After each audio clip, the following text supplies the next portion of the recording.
Welcome to Making a Metaverse, the podcast where we break down the process of, you guessed it, making a metaverse. We can do that because we are doing it ourselves. More on how we're doing that in the description. My name is Dan, and as always, I'm joined by the smartest man in blockchain and Cryptoverse co-founder, Roberto Cochrane. Every single time, like, you have to take a jibe about, my self. What's the word? Narcissism. I'm not narcissistic. I might have been when I was 18 to 29, but now I'm 35. It's done. You definitely, you're not that. I agree. You was narcissistic, but not necessarily anymore. I think as you've got older, I think your hair started getting browner. You've sort of mellowed out a little bit. If you're listening to this, we're just talking about Robbie's natural hair colour. This has come from me giving you a stick about.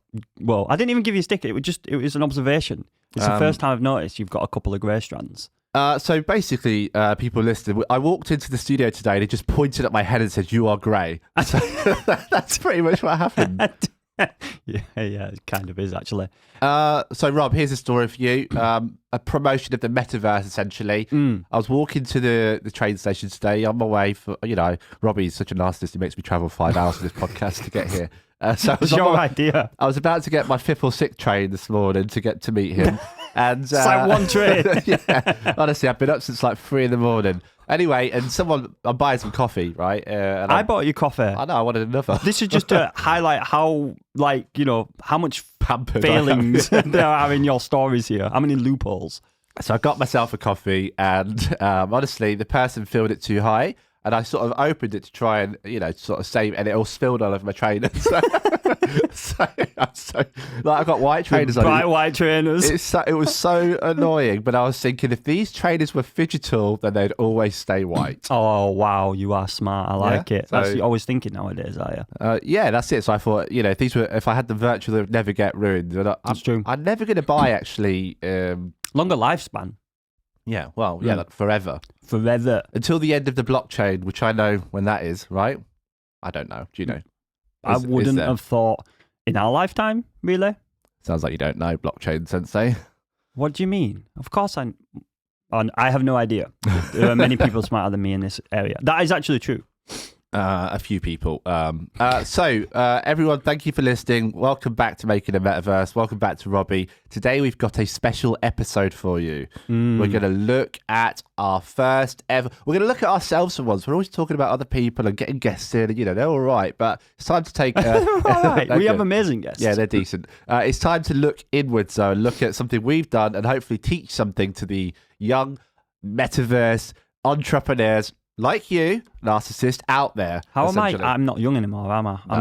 Am I officially middle-aged? If you took a photo of you just from your hair up, you would look about 16. I think lower than that, sort of, 49. So, harsh. Yeah, sorry, Rob. It's because you got me that coffee just recently. It's literally I can see it firing those neurons. Anyway, so we're going to talk about our own metaverse, and we've got a trailer to show you of our first ever Cryptoverse playtest. So we let people try the Cryptoverse, we let them in, we let them play around in the world's most, I think, ambitious, coolest, best looking.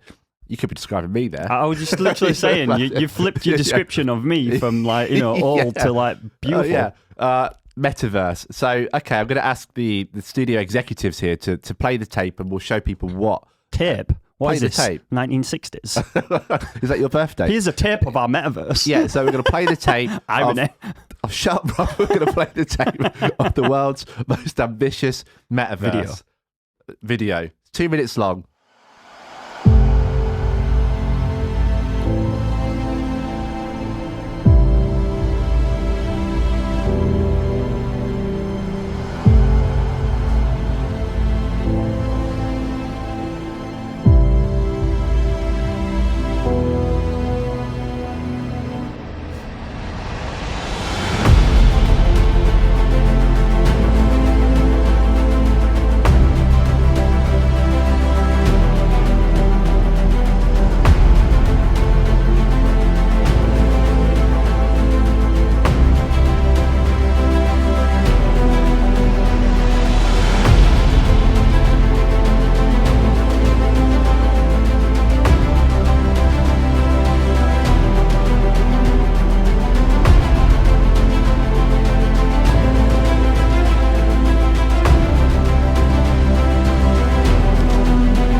Pretty cool, right? And I did all that in a week. so just multi-talented, I suppose. Rob, so if anyone's obviously just tuning in and obviously watched that on the video, if you're listening on the headphones, that was a quick highlights reel of the Cryptoverse early access playtest that we just held. We had the conceptualization of the metaverse, in your head, decentralized utopia playground, started developing.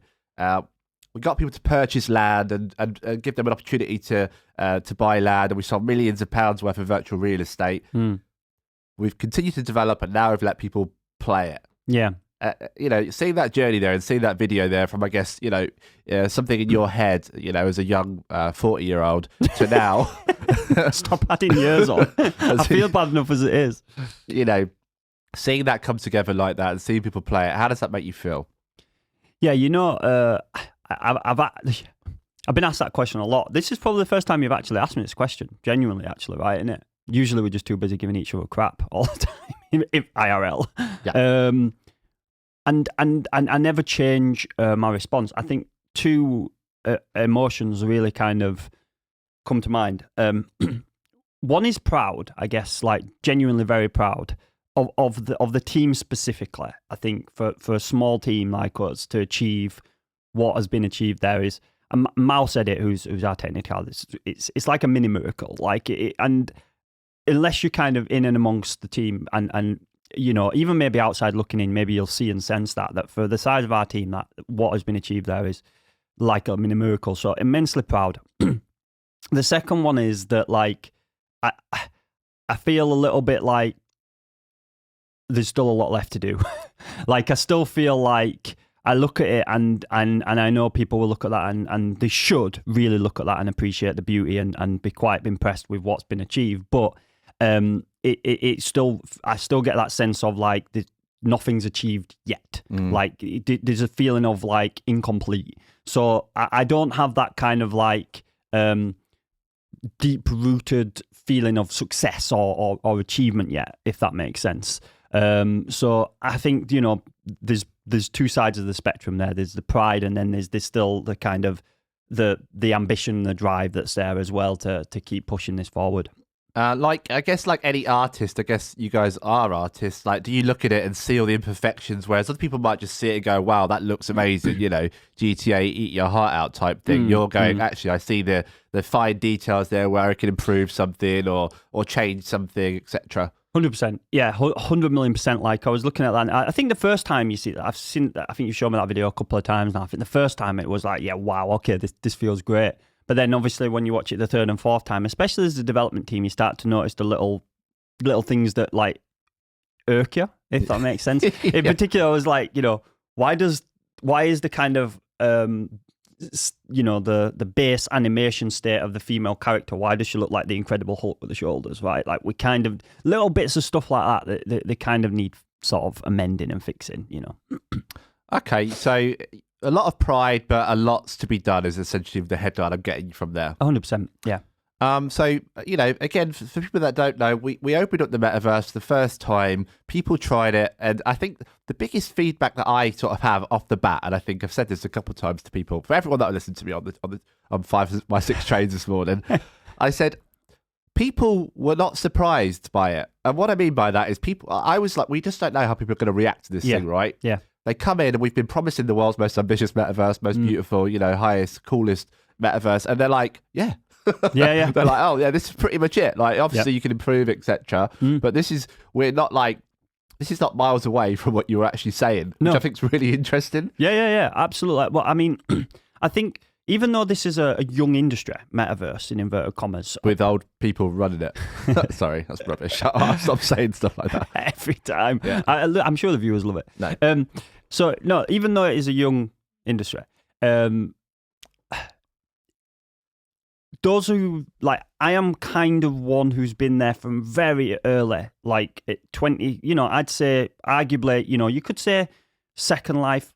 Maybe I'd say it's more of a centralized virtual world, and then you can talk about other platforms before it. You can talk about the crossovers with MMORPGs, but in terms of the truly first decentralized metaverse, decentralized, right? I was there at the very first kind of auction event for virtual land. There was, this idea was really like the idea of a decentralized metaverse was very much there. In 2017, early 2017, when crypto was still relatively young. I mean, Ethereum had only launched 3-4 years before that. So it's been 6 years of observing, learning, watching, reading, etc. Being actively involved in developing certain areas as well, both from a kind of business development perspective and also seeing how the actual development of programming and content is kind of realized. So I had a really good idea of what was possible. Yeah. So it's no surprise to me that the team has achieved what we set out to achieve, other than that they've done it in the time frame that we gave, which was ridiculously ambitious for the size of our team. So the community reaction as well is kind of half what I expected. Like you say, you never truly know. But, I did get a sense that this would be, as per the light paper, the kind of blueprint, and this first playtest demonstrated the steps within that light paper. I hope I've made sense there. No, but you never normally do anyway, so we'll put subtitles on and then maybe people can read it afterwards and try and get a feel for what you're getting at. Like dogs. You were talking about one of the things I want to jump ahead to actually user behaviour and some of the stats that we got. So we took some feedback from the community, and found what people thought. And I thought that one of the interesting things was that, people have looked at this metaverse and said, I'm probably not going to be able to run this. But actually, when we did the feedback, Rob, and we got people telling us what their hardware was, the majority had the requirements to run it. So I was pretty surprised that actually this is going to be somewhat accessible to the mass market, when you actually thought it was going to be like 0.1% people. It's actually much higher than that, according to our own data coming through. Yeah, 100%. And I think what's amazing is since we actually, or in and around the time of when the playtest was kind of introduced, I think the 4090s came out, and they're just, from a kind of benchmark perspective, blowing everything out of the water, really, from a graphical point of view. So already, within a year of developing this, the hardware is improving on the market massively. As was anticipated, the hardware always seems to outpace the software. Yeah. So it's not unreasonable that we said, the Cryptoverse is aiming towards the top end of those, of the market as is currently, because within a year or two, when this is really starting to kind of get fully launched, we're going to start to see new hardware, which is going to be, way ahead of those top ends. So we kind of planned for that pretty well. However, as you know, we did recognize that there's still optimizations that need to occur, because there are still people with mid-range hardware as is right now, which are struggling a little bit. It's a bit of strain. So we felt at first we wasn't entirely sure whether it would be possible to kind of sweep those users up with those mid-range hardware. But what we've realized is that if we optimize well enough and if we're smart enough with how we build, we can. So for the last 3 weeks since playtesting, a lot of it's been focused on optimizing what's already there. And already we're getting a really strong sense that we can really kind of increase that performance. It's just a trade-off of slow down content development, slow down kind of programming development, focus on optimizing. It's probably not always the most fun thing to do because you feel like you're not moving, but actually in reality what you are doing is you're increasing the market share, you're increasing the user base potential exponentially. So I suppose that hits on the accessibility feature. Like we've heard from people on this show before that is probably one of the most important stepping stones to mass adoption within blockchain in our industry. Like, how do we make it as easy as possible with as little roadblocks as possible to actually play this thing, 100%. So obviously making it more optimized for more computers, and actually how else do we think we can make this more accessible to the mass market? I know we were talking about custodial wallets. Is that something do you think that will help bring more people in to this metaverse? Oh, I think 100% at this stage. I think the general kind of thesis or macro narrative around user experience for new users coming into the blockchain space is that there is too much, but there's too many barriers to entry. It's too many friction points. It's too difficult. The user interfaces are not familiar to them. They're having to take steps, and then they're also getting scared to death at every turn about don't lose this or you will die. So so yeah, I mean, it's the custodial wallets are designed for that, just that, for new users coming in to Cryptoverse, being able to sign up in familiar ways, having emails and passwords to log in, and then having the kind of back end interact with the blockchain and doing all of that kind of heavy lifting, the things that we know that blockchain is beautiful for. Of course, there's always a trade-off with that.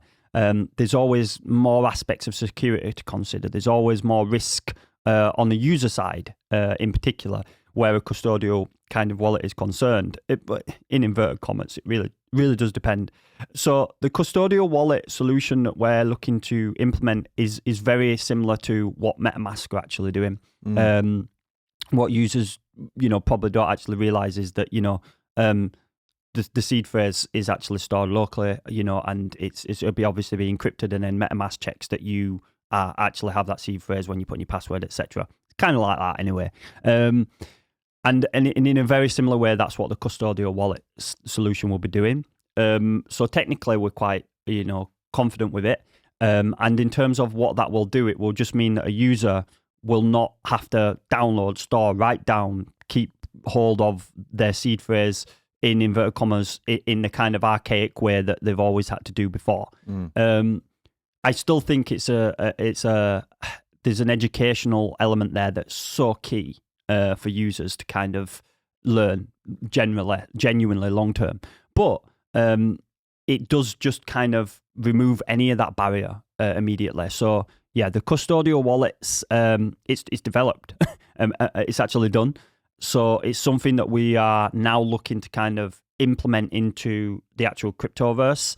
So the tech stack's done, but the integration into the world is not, because we're coming across unique obstacles all the time. Unreal doesn't support web or browser natively. Well, this is Web 3.0, so you have a problem there straight away. So we're having to kind of almost create middleware solutions for Metaverse tech on the fly, which is just unprecedented, really, when you think about how the Web 2 world would work, because there's services for everything. But this is so new that these kind of middleware solutions or services, they don't exist. So we have to develop them ourselves. So it's weird because you're also actually creating like new kind of aspects of tech, which in themselves are powerful enough to be a complete business model, So it's, it's very cool. It's very exciting, and it should remove a lot of friction for new users coming in. No, that sounds amazing, Rob. Just going back to the playtest, one of the things I wanted to ask you, it sounds pretty obvious. Why even do a playtest? Why not just do this in-house, get our own team to have a look at it, tell us how they feel? Why was it important to take this step at this time, do you think? Yeah, there's a lot. There's a number of reasons. I think one of the big reasons is I want to tie it back to yourself and what you do in the marketing. It's about knowing who the users are, right? It's having data on users, within reason. We don't want to know too much intimate details. It's, we want to respect, decentralization, but having an idea of who our users are, collecting their feedback, and then using that to kind of inform, how we are developing and what we are doing next, right? Do you want to speak a bit about the marketing? Yeah, so actually one of the big things in not necessarily metaverse development, but in game development, and this is what Nintendo do actually, is called follow the fun. So they find out what's fun and they just kind of keep building on that over and over again. Yeah. And so when you look at our kind of stats, when we look at what people liked, I'm going to look at the stats now on my little screen, on my little MacBook Air that couldn't access the Cryptoverse. Actually, you're going to have to cut that out, editor. No, it's fine. Keep it in. Keep it in. Keep it in. There we go. Fact. The boss has spoken. So what people loved doing, and this won't come as a surprise to you, there was, people could only do so much in the playtest. They could explore the world. They could drive about. They could use the in-house builder tool that we've got, a bit Minecraft-y, for example, and they could kind of take part. They could socialize, and they could take parts in daily events. Yeah. So what the number one thing? What do you think? What do you think the number one thing is? Actually, I won't set you up to fail. I'll tell you. I know what it is. Well, you don't. I do. You're not seeing the stats. You don't need to. You do. Or you, whatever you say, I'll say yes. Okay. No, go on. Builder. Yeah, sure. The builder is the number one. No, completely wrong. You really wanted me to be wrong there, didn't you? I didn't want you to be wrong. Yes, you did. You really did. Right. I was trying. We're on the same team. You just wanted to laugh in my face, commenting on my grey hairs, commenting on my age. We've both comment on my narcissism. Well, we've both got the same objective here. Sell more metaverse land. That's not our objective. Actually, there's no more for us to sell at the moment. That's not our objective. There is inventory, but we're not selling right now. No, we're not selling it. So what I would say is the number one thing people like doing was exploring.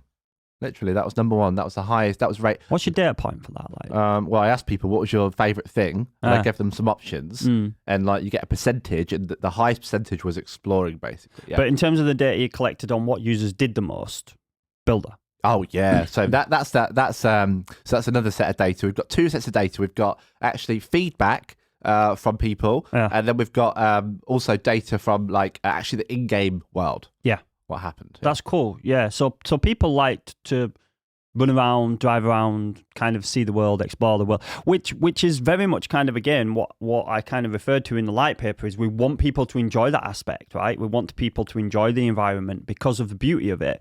You know, some of a lot of other kind of virtual worlds don't have that visual beauty, like aesthetic kind of draw, do they? Like that's the truth of it, which, you know, that was always something that was intended with the light paper, is that we make this really beautiful so people just like enjoy hanging out there with friends, you know. And that's it. Like, so it wasn't even a slight of the builder tool or anything like that. Actually, what we have, so the four most popular things that people liked doing was literally building, exploring, and driving. Yeah, you know, yeah. And they're like, so exploring and driving are kind of... They're quite similar, yeah. So, but people like those mechanics, which I think is really important as well. So, you know, and then when we also actually ask people, Rob, is like, what do they want to see next from us? You know, so and actually the three biggest things were they want a bigger world to explore. You know, course, obviously. Yeah. They want more functionality with the building tools. Yeah, so they want to be able to build, and they want to be able to build on their own plots of land. You know, that's 100%. No surprise, is it? Yeah. No. All expected, anticipated, but it's steps, right? It's kind of stepping stones. It's one, you know, kind of one goal at a time. But those desires are they're very much in line with what we as the dev team really wanted as well. Like the next thing we want to see is users being able to build on their own land, more flexibility and functionality with the builder, you know, a larger world. You know, is all of this possible in cohesion to some extent, but there will have to be stronger focus on certain areas. Well, like the good thing is I think you've got some sort of like positive you know, reaffirmation there, if that's the correct way to say that word. Reaffirmation. You know, I'm left-handed. It's difficult to speak sometimes. Reaffirmation. So you've got that sort of confirmation there from the community that you're kind of going in the right direction anyway. And that's what you were thinking. So now people are going, oh, that's what you should do. We're like, we're going to do that anyway. We didn't need you. But you're like, oh, thank you for saying anyway. No, we absolutely did need it because you don't actually really truly know. How do you know a mind of another unless they share it with you? That's just one-to-one, right? How do you know the collective mind and have like a cohesive curated set of data from a community without kind of, you know, the work you do to kind of take that feedback and curate it in meaningful ways? Absolutely no chance, have you? I can't guess the mind of 1,000 people. You could. No, you could. Oh, here comes a narcissism comment. Like, yeah, I couldn't, and I don't know anyone else that could, but I know you could. Thanks, mate. I'm just going to take it. Like, you can easily do it. I understand about the collective unconsciousness. I have to say, I've done a lot of research on that. So. What am I thinking? Hang on a minute. Like, so let's just to kind of rally a group of or a community of people into all believing into a direction and an idea, which is all Cryptoverse was, and to kind of put, you know, their own money behind that. There has to be some level of foresight there, right? So I would argue that I have some level of foresight, but to actually truly know without any sort of shadow of a doubt about how a community or a collection of people are feeling, you have to collect, you have to let them give feedback, you have to let them speak their minds. And I'm actually like, I know I'm just joking and playing around with you, but I actually think it's the most important thing that we have done. I think getting this feedback and 100%. seeing people like it, we could have got to the end of this process and not had people test it. I know it's a common game development play testing, but it's just so important because you get that view from the people that are going to be playing it essentially. Benchmark of data, right? Yeah, exactly. One of the things that I learned actually was, or I think that we've talked with I think the chap from Decentraland. What was his name again? James Ashton, yeah. And he kind of, he was almost like an events mayor of Decentraland, right? He puts on events. He's a district leader for three districts,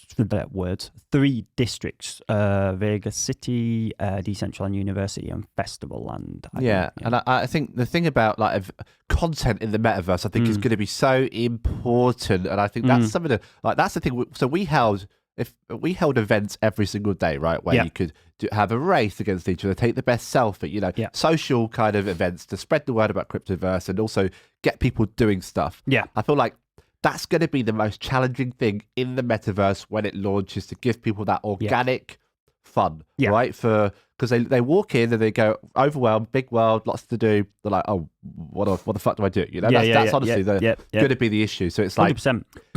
We obviously held these events because we were doing a play test. Yeah. But long term, that is not a sustainable model for us or for anyone to just keep holding events. So there has to be, I think, some way of making the metaverse interesting. Yeah. Do you and the team kind of have ideas of how to solve that?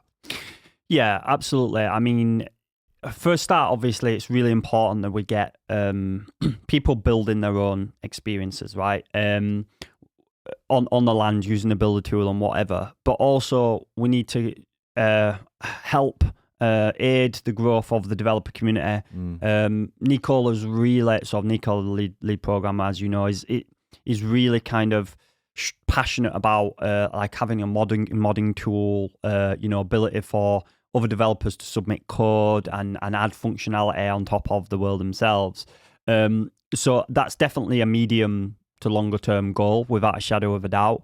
And these things are going to be really important to enable the flexibility for different types of content and functionalities and activations and so on in the world.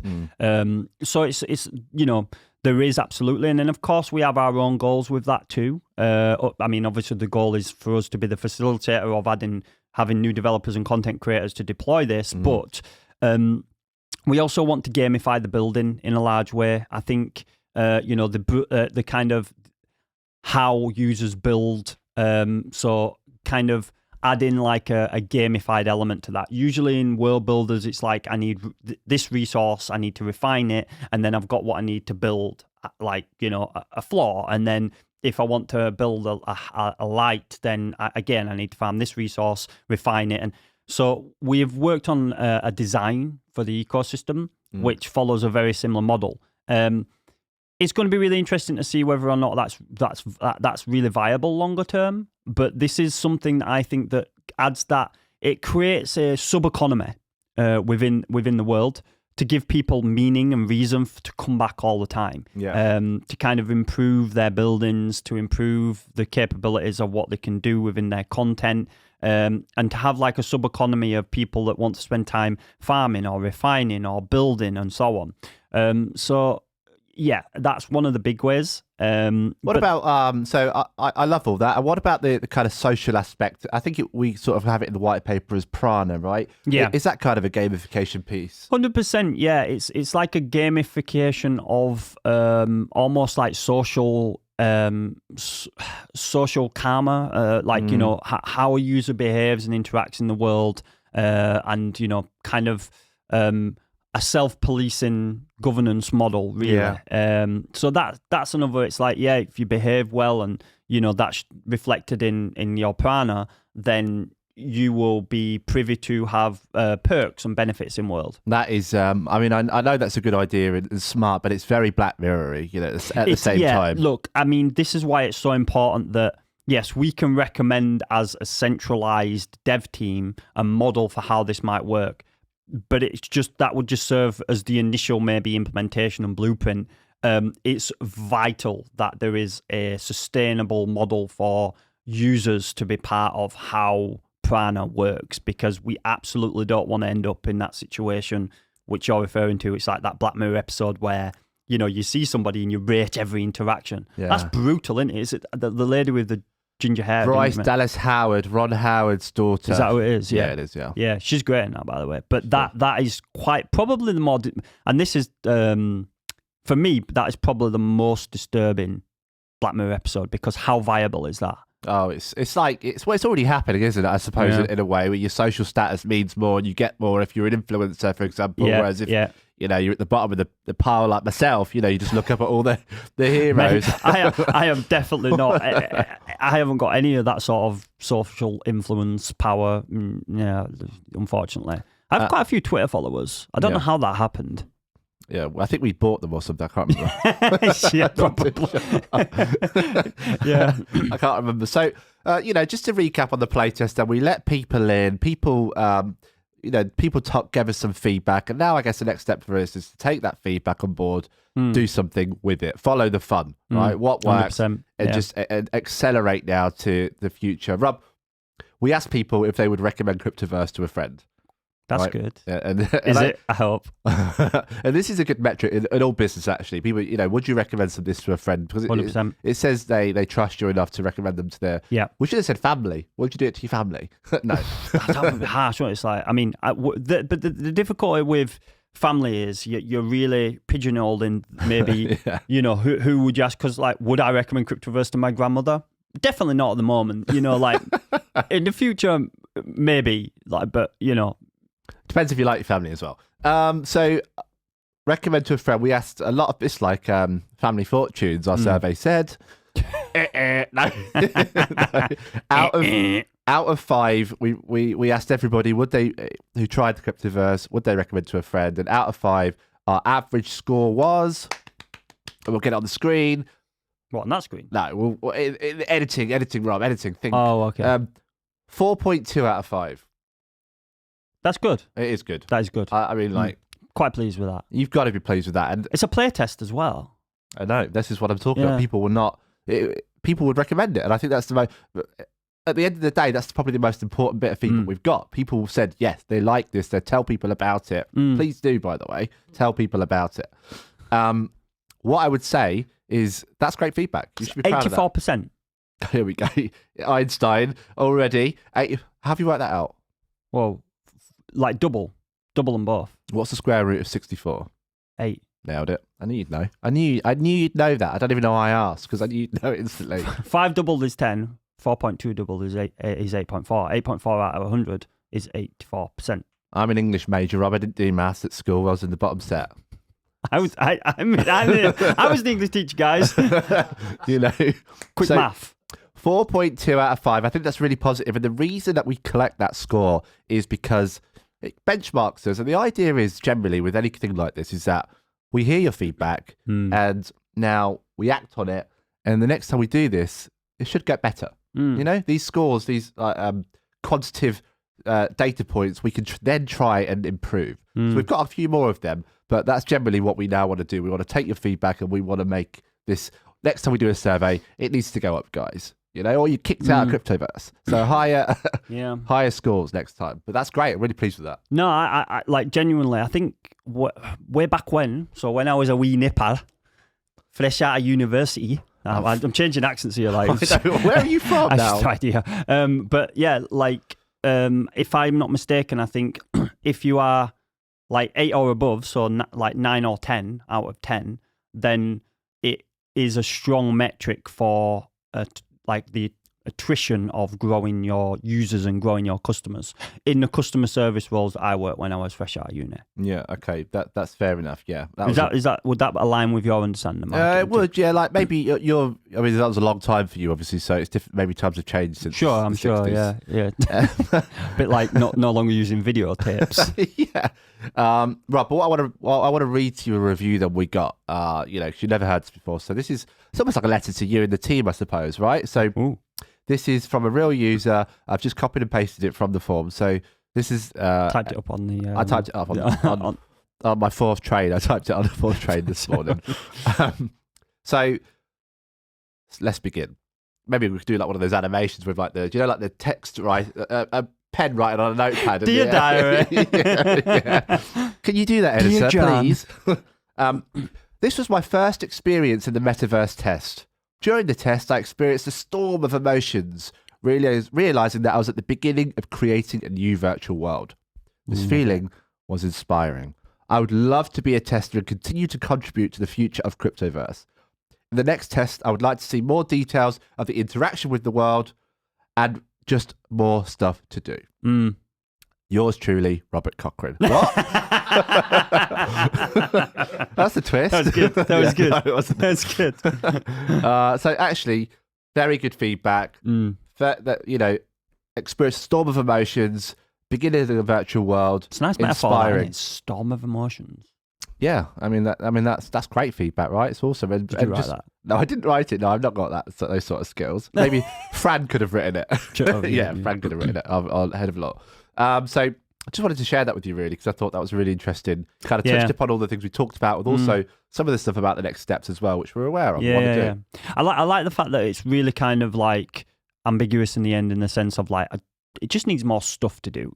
You absolutely can't argue with that, and that's the thing. It just, however that is achieved, as long as there's more stuff to do, the users will grow. People will want to come back and interact and be a part of this world, right? That's the whole point. Like, that's what's so exciting. It's like the start of a new world, which you can be a part of, kind of governing and building and so on. So yeah, it's really cool feedback, actually. Really, really, in line with lots of what we thought, but described in a really interesting way. I thought you were going to break out into like a whole new world then, the Aladdin song. That's what that was going to go. Oh, you were like, it's a whole new world. I thought you were going to take off on a magic carpet.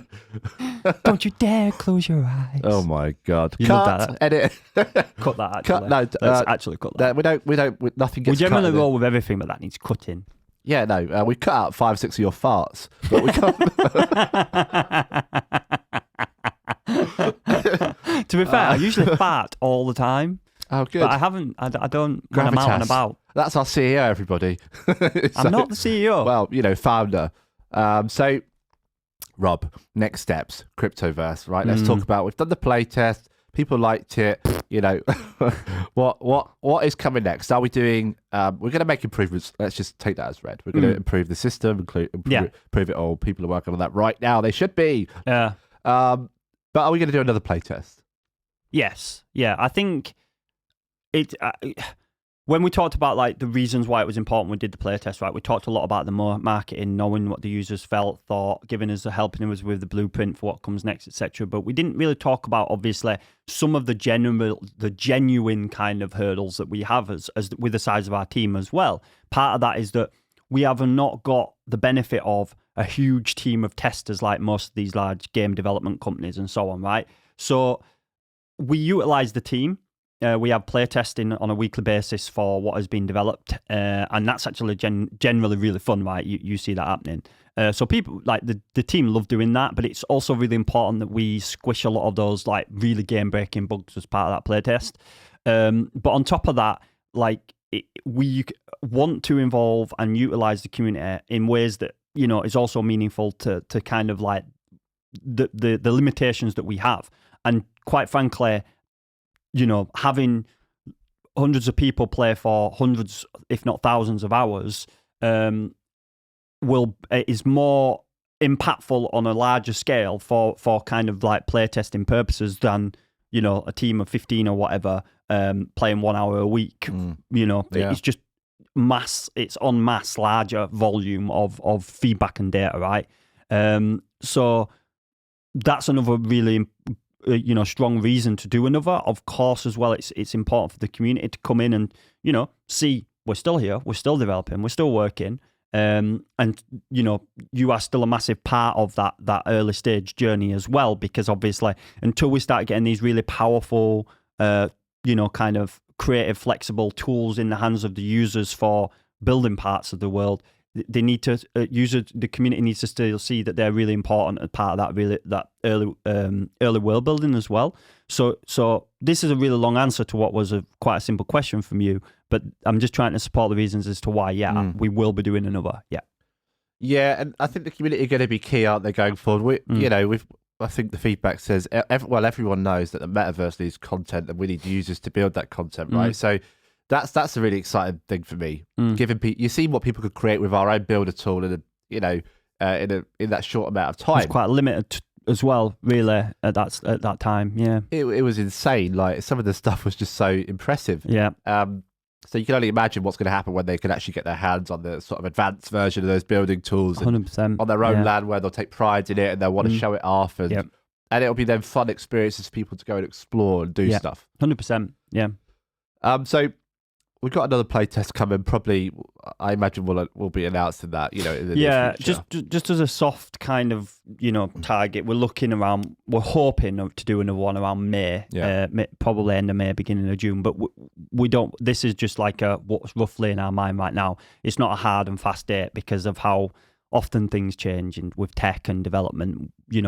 We might literally come across something that's just majorly needs addressing before we can even really plan that date in, but that's roughly. You might run out of hair dye, for example, and just like, I can't find any where to get it and stuff. So cut that piece out. I feel bad about that one. No, it's all right. You didn't laugh, so I felt guilty. I would just like, I'm in the zone of meaningful communication right now, talking about the next steps of the development. Our job. I should listen more. I think that's the. Sometimes you talk for so long though, and me and the listeners. You just zone out, don't you? Well, we all do. It's on the feedback right here, actually. Robbie never shuts up. No, Rob.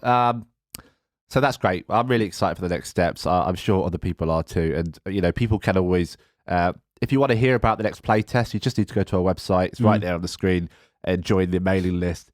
Is this touchscreen? It's not touchscreen. Click there.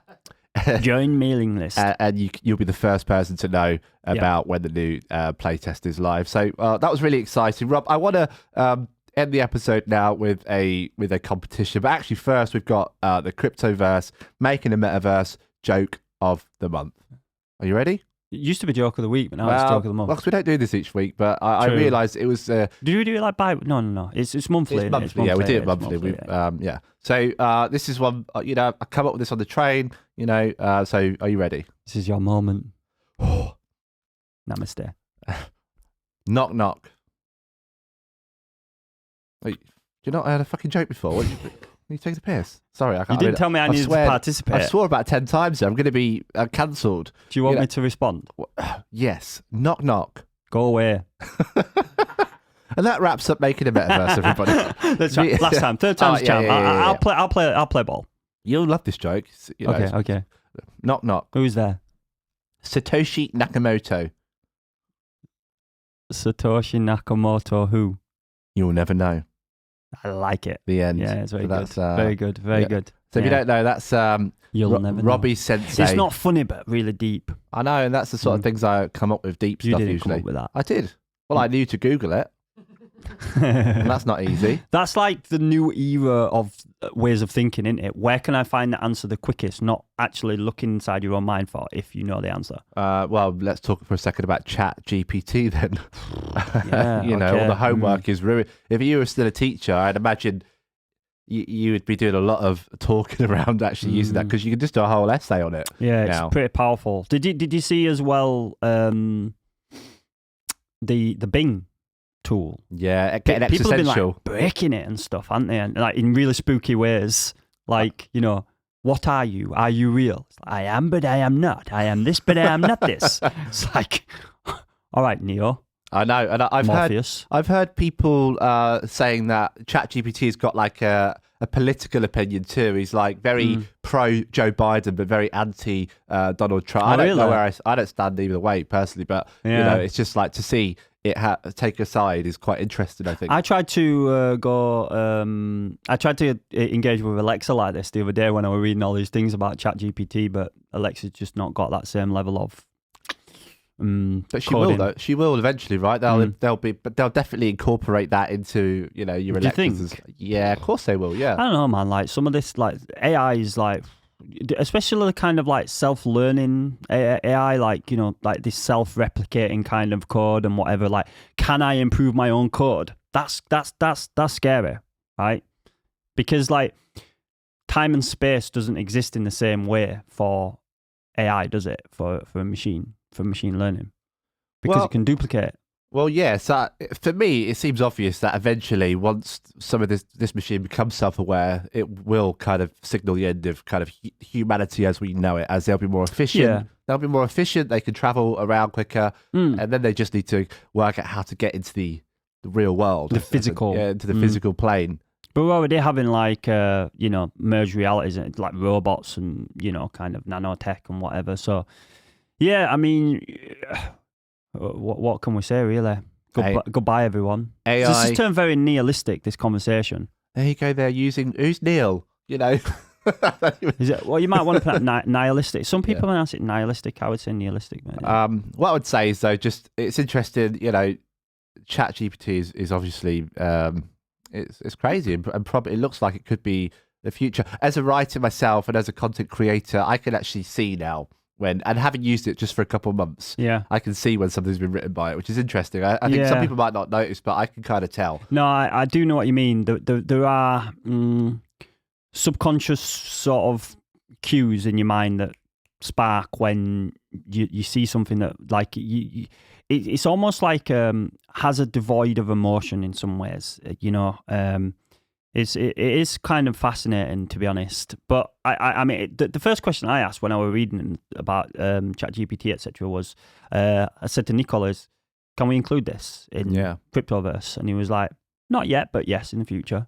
So it's quite interesting. Have avatars which are basically ChatGPT. Possible. That is the way to think of it as well. Like, if you're scared of it, then you're missing the point. Like, you need to be, as a marketeer, I looked at that and I thought, fantastic. You have to embrace it, right? Yeah, I thought this is a dream. Like, I wanted to just like create a business straight away, just doing ChatGPT. I thought that was like, that's so smart. Yeah. And the next SEO, I think, is interesting. It'll be trying to appear in chatbots like that. Yeah, trying to get your business name to appear in AI is like a $1 billion idea there. If anyone can work it out right now, you've just been given Why have $1 you billion. just given that? Why have you just done that? Look, that's kind of nice. I'm that nice guy. So cart that actually, because that's my idea. It is true, right? If you want to get people want to get Google search results, people are going to want to get. Did you see? Go on Twitter, a user asked what the top 10 NFT projects are. No. What do they say? Well, we're one of them. What? According to ChatGPT said to Chain Guardian. Well, all right. So basically, the question was, can you produce a song about like the top 10 NFT projects? And it taught like one of the lines was about Chain Guardians. Well, there you go. That is that's kind of like the umbrella company, Chain Guardians. So we're in there. Like ChatGPT, like you're top. Yeah, it rates us. So it knows what it's doing, basically. That's what I said. I was whoever's done it is. I was like, ChatGPT, like clearly you know exactly what you are talking about. You are a strong piece of AI. You are our friend. So what we're saying is embrace AI. It's the future. People that harness technology were the ones that win. 100%. But the kind of whole questions about where it's going to be in 50 years and whether or not we'll actually be here anymore as a human race is a little bit like, try not to think about that too much. Well, you're, given your age, you've probably got 10 years left anyway, buddy. But, so you won't have to worry too much about that.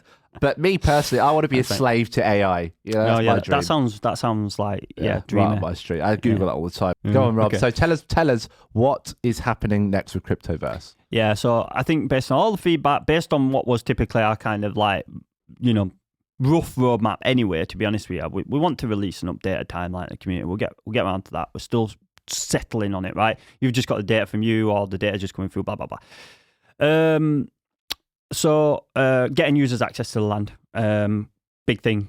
Requested big thing that was already kind of on our minds anyway. So we needed to basically get the remaining land into the Unreal project because we just imported the CBD. So honestly, you missed this because you was in another meeting, but Panos and Mao, so Panos, one of our developers, and Mao is technical directors, just produced, again, another piece of middleware which doesn't exist, which quite frankly is unbelievable. Literally blew me away. One of the smartest pieces of tech I've seen. Takes 3D objects, a la what was created for Cryptoverse, and then computes them into Unreal with the click of a button via script. Wow. Literally blew me away. Anyway, so that tool's just been developed, meaning that we can mass import kind of like the land into Unreal project. So the idea is, get the hub in, which is pretty much done now. It's just about adding additional functionalities. So the hub zone, get people access to the land in the hub to begin with, get the environment, get the terrain, etc. Kind of a little bit of content creation there. Continue to improve and iterate upon the builder tool, and then continue to add content. So very much similar to lots of what has been kind of outlined by the community anyway, kind of already there. It's just a case of making sure we're smart in what we do next. So terrain, land access, getting some additional, continue to iterate on the builder and getting some additional tools in, like, for example, the custodial wallet, start to get that tested and such as well. So those are the next sort of, at the moment, the next sort of 4 to 5 months that we're looking at. I know we're running out of time, but I've got one question off following that, right? Yeah. I think would be quite interesting to talk about. So giving people access to their land, right? At the moment, we've got the central business district area, the hub, as you referred to it there. People have obviously bought land all over the Cryptoverse, which is obviously huge. Are we planning to give everyone access to their land and let them teleport kind of to it from the hub? If you own land, the idea is to have, to begin with, to give the user ability to teleport to their land. Yeah, I see. Governance might refine that, give better ways of kind of in the future when governance is implemented. But to begin with, in our minds, based on debate and whatever else, and kind of mapping what the user experience would look like from a game programmer's point of view, we feel that the best way to prevent loads of other kind of challenges for the development team is to give users the ability to teleport to their land if they own that land. I see, yeah. To begin with. So, yeah, it would just be their individual plots that they could actually start building on it and do what they like on it. Then they could obviously, I imagine, they give access to whoever they want to come look at it. Yeah, or we might have a number on it to begin with. It's like, I want to have a party of 4 or 5 people that I want to teleport to my land, like together, that sort of things. Optimistic view, that is 4 or 5 people. What does that mean? Like friends-wise. Oh, right, okay, maybe for you, yeah. You could probably get one there, if one is yourself. Yeah. Rob, I think that's great, and I think that's all we've got time for today. So if you've listened to this show, please like and subscribe. We've got a competition. We do it every month. If you share it, you can potentially win some land, a land parcel. Yeah. So get it shared far and wide on Twitter. The next big thing for us is to grow as well. So we need to double, triple, quadruple our playtest size for the next one. So sign up via the website, and you'll be the first to know when Cryptoverse is coming. Thanks, Rob. What are you doing now?